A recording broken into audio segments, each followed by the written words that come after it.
Yeah, let's see how well this comes out. Hopefully the audio is good. I'm just helping my brother move right now. But there's a quote that I've been thinking of, and it's waste not, want not. And the most ironic thing is whenever someone tells you that quote, they're talking about money. Waste not, want not. You see a little bit of like honey left in a jar, waste not, want not. You see a little bit of like, I don't know, you see a penny on the ground that's like under a fence, you have to go climb to get it, like waste not, want not. It's like these little things they tell you, waste not, want not, yet the one thing and the most valuable thing you possibly have that they don't actually tell you, waste not, want not, is your time. Your time is the most valuable thing you will have on this earth. And how you spend that time is determined by your health. Investing into your health is the best thing that you can do. Because guess what? If you can't work, you're just gonna die. Like, that's it. If your health goes to crap, then all of a sudden you have no time. Or it doesn't really matter how much time you have if you can't do much with it because your health is so bad. So think about that. Like, it's like unwiring the slave mindset that we've been taught in schools of waste not, want not, but only when it comes to money. When it comes to time, spend 3 times the amount of time it would take you to do something, so just to save a teeny bit of money. Because waste not, want not. Yeah, no, I'm not gonna waste my time. Like, there's other things to do in my life, and I'm not saying to be wasteful, be mindful. I'm just saying, consider your time. When you think waste not, want not, think about it in terms of your time. It is the most valuable thing that you have. You like, and the reason why I call it the slave mindset is because, like, look at this. Me, as an engineer, if I didn't start my own company and I went into engineering, I have worked about 1.5 years in the actual field, and during that time I can put in about 5 really solid hard hours in during a day where I'm just going at it, getting stuff done, and then the rest of that time I'm just fried. Like, my brain is literally fried. I will think myself into headaches because I'm not inputting energy through meditation, through sleep, through activities that rejuvenate me to the same degree that I'm depleting it through actual work. So they tell you, okay, let's put it this way. You have 16 hours in a day because you have to sleep 8. So telling you that you have 24 is complete BS. Now you have to commute in and out of work. And let's just say you're working 8 hours a day. So now you have 8 hours of actual free time. You have to commute in and out of work. You have to use the bathroom, cook your meals, like, do chores around your house so that doesn't fall apart. And what, you're left with maybe 4 hours a day? And then say you're a family, that's completely gone. That's literally completely gone. And how are you going to recharge yourself? So you have a relationship, you're at least spending an hour a day on that. Or friendships or activities or hobbies. Like, you're outputting at least 8 hours a day, but you still need time to meditate, to go for walks, to be mindful, and to have new thoughts, and to self-reflect. But we do not have that in our society. Like, you're getting paid to work your most productive hours to benefit and make other people wealthy, and in return they give you money that you then spend in your off time to do very little with, because you're actually fried from working so hard to make that money so that you can have enough to survive on. And it's just very apparent in society and with everything people talk about, and with people even on YouTube and TikTok and Instagram. They're like, yeah, like, the boomers were able to have a much easier time than we were about starting a family, making it successful. And I've talked to my brother about this, and he's like, yeah, man, part of it is due to the GI Bill, where the government basically, during World War II, told a bunch of young men in their 20s, hey, if you go off to Europe, and you basically, what we did is bombed Europe's manufacturing capabilities to absolute crap and destroyed the whole continent. But I mean, that's what was needed for war. So we just Europe just crippled itself while keeping the US pristine. And we told them, yeah, you go off, and when you come back, we'll make sure that you can buy a house, you have enough money to raise a family, and kids can go to college for free. And this is all in the GI Bill. So now these veterans come back from war, and the ones that survive, they now have enough to start a family and become successful. And then they raise the boomers. And this whole time, we have the most prosperous society in the whole world because we destroyed every other country. Like, not necessarily intentionally, but I don't know. But Germany, which is a manufacturing powerhouse, we definitely had to bomb because they're the Nazis. The UK got bombed out of existence. France got, completely wrecked. Look at photos of the war zone for World War I, World War II. Like, the US was the only manufacturing superpower at the end of that time, which allowed us to output so much to the global economy and basically make everyone in the US prosper. And now that other economies are catching up to it, the US is not prospering as much, and people are like, well, how do I have enough money to start a family these days? Like, I have a good paying job. What is going on? Like, I was told that if I went to school and college, I would be able to, live a good life. It's like, no, man.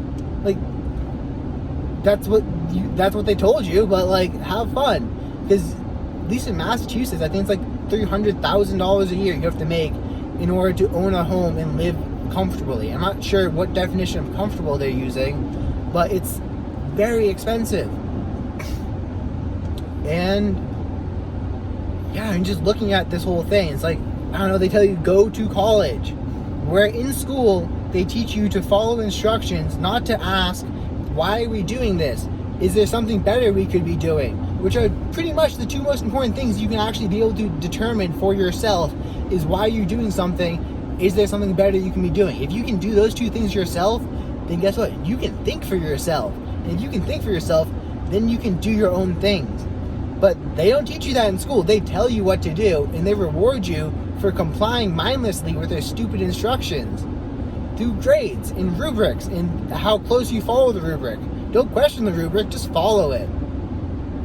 And then you graduate, and you're like, okay, what now? And they're like, well, now you can either go work for a company and make not that much money, or you can go to school for 3 years and get your master's and doctorate. You're like, what? Did I just go to school? It's like, no, you need more school, because that school wasn't enough. More school is always better school, because we don't care what you can actually do. All we care about is what it says on that piece of paper, because the company we're working for wants to know that we have people who are successful, and they only judge that through knowing if our people have PhDs. It's like, what the? Why do I need a PhD? I'm a freaking genius who can do all this stuff. I taught myself computer vision. But no, you need a PhD because that's what the higher-ups want. What? You're telling me I need to go back to school for 3 years to then please someone, even though I could do that job right now? Like, yes, that's what you need to do. And then once you get that job, the government's going to tax you on that income, and then you have to pay income tax and property tax. And you're going to spend your most productive waking hours working. And then those non-productive hours, they're going to make you, you're just going to be trying to relax and recuperate. And guess what? You have a TV to do that. And society pushes TV, Instagram, TikTok on you. But those things don't actually allow you to recuperate your energy. They're just a distraction to placate you and make you not realize that you're a slave stuck in this system. Because guess what? Over time, they realized that if we just give our slaves TV and we give them their own houses, then they don't revolt. Why would we put them in a plantation if we can just put them in houses? Why would you? Now the slave takes care of themselves, but still does all the work of a slave. Of course, in the definition I'm using of a slave is someone who doesn't have 2/3 of their waking hours to do what they want with. if you do not have 2/3 of the time you are awake in your most productive hours, if you do not have, what's 2/3 of 16? It's like 12, ish. Yeah, if you don't have like 12 of your awake, what no, God, I'm looking at idiot on math. 16 divided by 3 is 5 point something, so about 10 hours. Yeah, let's just say 10 hours, 11 hours. If you don't have 11 hours of the day to do what you want with, then you're basically working for someone else to survive. And you can't necessarily stop that because society tells you to buy these things that you don't need and to keep on the cycle and keep distracting yourself and keep with these things that take your attention away from the actual moment of what makes you able to think. And while this is currently happening, the government is printing more money and the currency is getting devaluated. Like, you think the government exists based off of taxes? No! The government doesn't exist based off of taxes. The government exists using the money that they print out of thin air, which devaluates your actual money in the bank.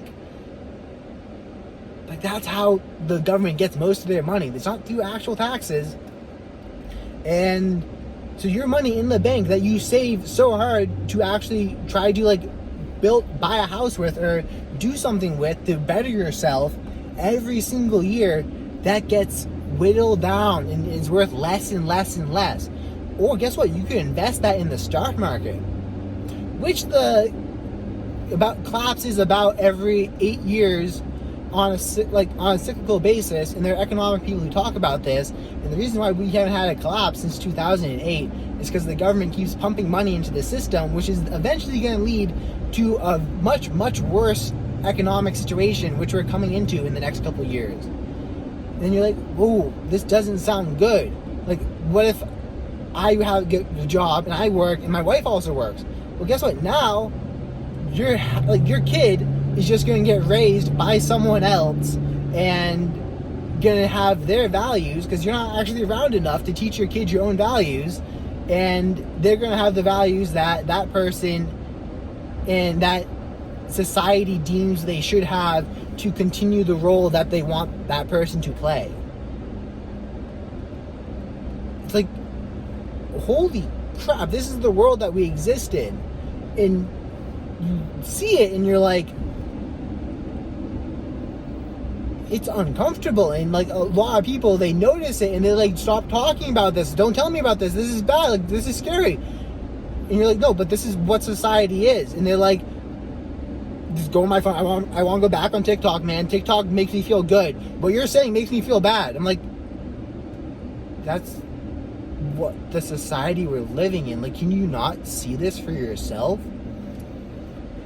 I don't know, man. Comment down below if you think I'm crazy or if you've actually noticed some of the points that I've brought up. I mean, this is that one dude who 2 years ago or 3 years ago placed an order online at Walmart for a bunch of items and it came out to $100. And then he went back and hit reorder today and it came out to $400. So when the government tells you inflation's only 10% or 5%, that's good for the economy.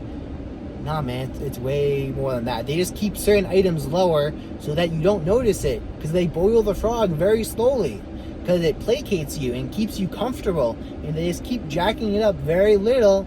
Then you don't notice as much and you don't get mad and revolt against them because you don't realize how much they're fucking you over. And yeah, don't be a victim. Don't lie there and be like, that one, they didn't do this to me, I just have to take it. No, actually go ahead and think about how to better your situation while knowing what reality actually is. Because there's a difference between being a victim and there's a difference between being a victim and hiding your head in the sand and not acknowledging what reality actually is and thinking that it's something different. No, the first rule you need to understand is that reality is what reality is. And if you can accept that, you can work within it. Winning Through Intimidation, an amazing book you should read, talks about this. Donald Trump in The Art of the Deal talks about this. I'm pretty sure he talks about this. It's either Donald Trump in The Art of the Deal or Matthew McConaughey in Green Lights. I've listened to both of those books recently, and I might be getting them confused. But one of them talks about how reality is basically what reality is, and you're going to continue to get effed over by it until you acknowledge what reality actually is. So I'm not saying acknowledge that you're a victim. I'm saying acknowledge the situation that you're currently in and that you're probably born into. And then once you acknowledge that, you can decide to be your own person and to better your own situation. But you have to see this first. You have to understand that time is your most important asset.